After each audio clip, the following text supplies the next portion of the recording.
बहुत अच्छा फील हो रहा है। वैसे तुम्हारा दोस्त सचिन अभी तक नहीं आया अमेरिका से? निधि की बात सुनकर राहुल चौंक कर बोला, ओह शिट यार, उसका फोन आया था कि वो इंडिया आ रहा है। उसने बोला था कि मुझे एयरपोर्ट पर पिक कर ले। निधि बहुत नाराज होगा वो। कोई बात नहीं, उससे बोल देना कि तुम्हें बिल्कुल याद नहीं रहा, और फिर तुम्हें सैफ की इनवाइट की हुई ईद पार्टी में भी तो शामिल होना था।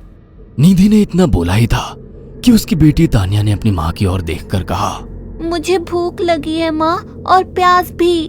तानिया की बात पर निधि ने बुरा सा मुंह बनाकर उसकी ओर देखकर कहा, पार्टी में तो इतना खाया था तुमने, फिर भी भूख लगी है?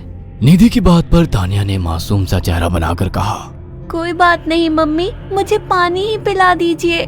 कितनी बार बोला है मुझे मम्मी मत बोला करो। पानी अभी नहीं है, आगे जाकर कोई शॉप पड़ेगी तो बोतल खरीद के दे दूंगी।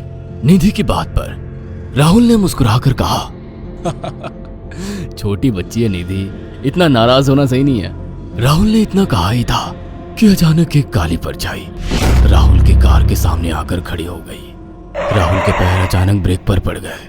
गाड़ी तेज रफ्तार में थी। ब्रेक अचानक लगने से पलटते पलटते बाल बाल बची थी। राहुल के चेहरे पर भयानक ठंडी में भी पसीने की बूंद टपकने लगी। वो दोनों कार से बाहर निकल आए। निधि ने डरते हुए कहा, आखिर कौन था ये? ऐसा लगा जैसे कि कोई भयानक काली परछाई मेरे कार के सामने आकर खड़ी हो गई हो। वह दोनों काली रात के सन्नाटे में इधर उधर देखने लगे। तभी निधि को एक घने पेड़ के पास दो चमकीली हुई आंखें दिखाई दी। उसकी आंखें बिल्कुल भेड़ियों की तरह लग रही थी। निधि ने चीखते हुए राहुल से कहा, राहुल देखो कौन है वो, जल्दी से गाड़ी में बैठो, मुझे बहुत डर लग रहा है। राहुल ने उस तरफ देखा तो उसके रोंगटे खड़े हो गए।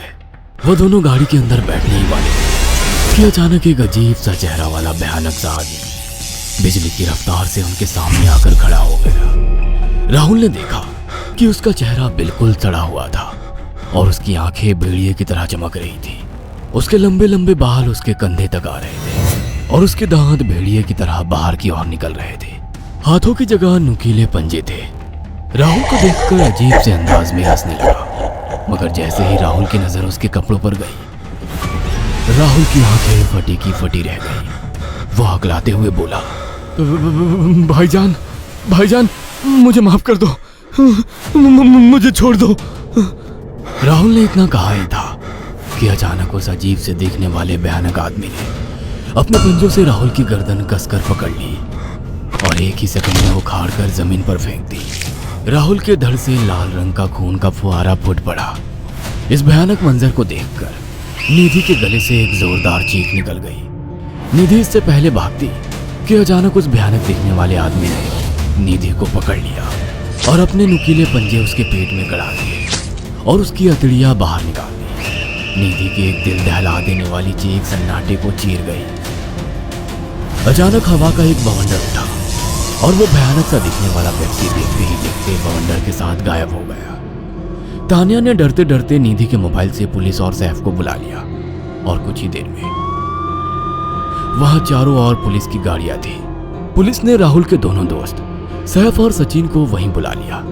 इंस्पेक्टर अर्जुन ने दोनों से कहा, मैंने ऐसी हत्याएं अपने करियर में कभी पहले नहीं देखी। ये काम तो ना किसी जानवर का लगता है, ना ही किसी इंसान का। सचिन कपकपाती हुई आवाज में बोला, आप कहना क्या चाहते हैं? कुछ कह नहीं सकता। जिस किसी ने भी इन दोनों को मारा है उससे एक बात तो साबित होती है कि वो इन दोनों से हद से ज्यादा नफरत करता था। अब सारी सच्चाई तो यह बच्ची ही बता सकती है। इतना बोलकर इंस्पेक्टर अर्जुन तानिया के पास चला गया, जो बेहद डरी हुई थी।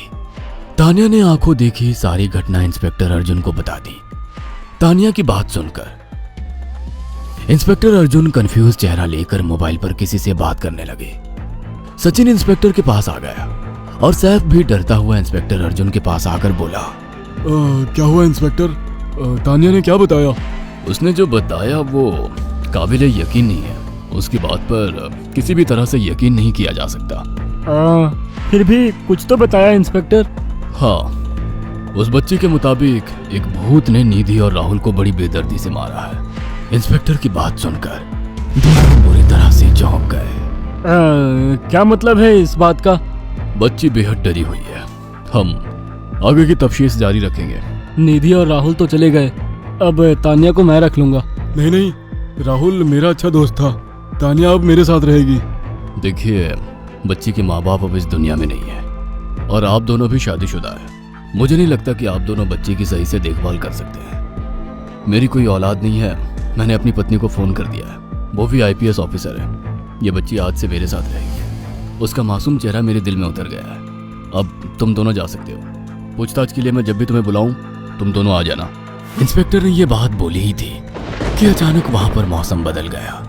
चारों ओर काली घटाएं छा गई और एक भयानक बवंडर उठा और देखते ही देखते सब पुलिस वालों के सामने वो भयानक चेहरे वाला आकार सबके सामने खड़ा हो गया। उसको देखकर सबके रोंगटे खड़े हो गए। देखते ही देखते उसने अपने भयानक पंजे सैफ की आंखों में डालकर उसकी आंखें निकाल ली। सैफ ने चीखते हुए वहीं दम तोड़ दिया। उस भयानक आदमी को देखकर सचिन उसके पैरों पर गिर गया। तुम तो भाईजान से कपड़े पहने हो। मैं समझ गया, तुम भाईजान हो। मुझे माफ कर दो भाईजान, मुझे यहाँ से जाने दो। मैंने कुछ नहीं किया था। वो भयानक चेहरे वाला गुर्राते हुए बोला, बता इन सबको कि ये सब इतनी भयानक मौत क्यों मरे। सचिन दौड़ता हुआ इंस्पेक्टर अर्जुन के पास गया और बोला, मैं जानता हूँ इसने इन तीनों को क्यों मारा। इसका नाम भाईजान था। जब ये जिंदा था ये किसी का भाई किसी की जान था। बहुत साल पहले ये हम सबका बहुत अच्छा गहरा दोस्त और बिजनेस पार्टनर था। ये सबकी बहुत मदद किया करता था। इसकी प्यारी सी बेटी थी तानिया, जो इस वक्त कार के अंदर बैठी हुई है। ये इसी की बेटी है। भाईजान अपने सारे पैसों से एक बहुत बड़ा हॉस्पिटल खोलना चाहता था जिससे गरीबों का मुफ्त इलाज किया जा सके, मगर हम तीनों इसके लिए तैयार नहीं थे। हमारी नीयत उसकी दौलत पर खराब थी और एक दिन हम सब धोखे से ईद के दिन भाईजान को यहाँ ले आए और इसे मारकर फेंक दिया। तो फिर तुम सबने इसकी बेटी को क्यों जिंदा छोड़ दिया? हमें बाद में पता लगा कि भाईजान ने सारी जायदाद अपनी बेटी के नाम कर दी है, इसीलिए हमने भाईजान की पत्नी को भी मार दिया। और तानिया का तुम 18 साल की उम्र पूरी करने का इंतजार कर रहे थे ताकि सारी जायदाद अपने नाम करा सको और बाद में उसे भी ठिकाने लगा सको। इसी के लिए तुम दोनों इस मासूम बच्ची को अपने साथ रखने की जिद कर रहे थे। जी, आपने बिल्कुल सही कहा। हम तानिया को भी इसी जगह लाकर मार देते। सचिन की बात सुनकर इंस्पेक्टर अर्जुन की आंखों में खून उतर आया। इंस्पेक्टर अर्जुन के कुछ कहने से पहले ही भाईजान बिजली की रफ्तार से इंस्पेक्टर अर्जुन की आंखों के सामने से सचिन को पकड़कर ले गया और उसके शरीर के टुकड़े टुकड़े कर दिए और हवा में उठे एक तेज बवंडर के साथ गायब हो गया। सारी घटना इंस्पेक्टर अर्जुन की आंखों के सामने हुई थी। तानिया को इंस्पेक्टर अर्जुन और उसकी पत्नी ने अपनी बेटी की तरह पाला।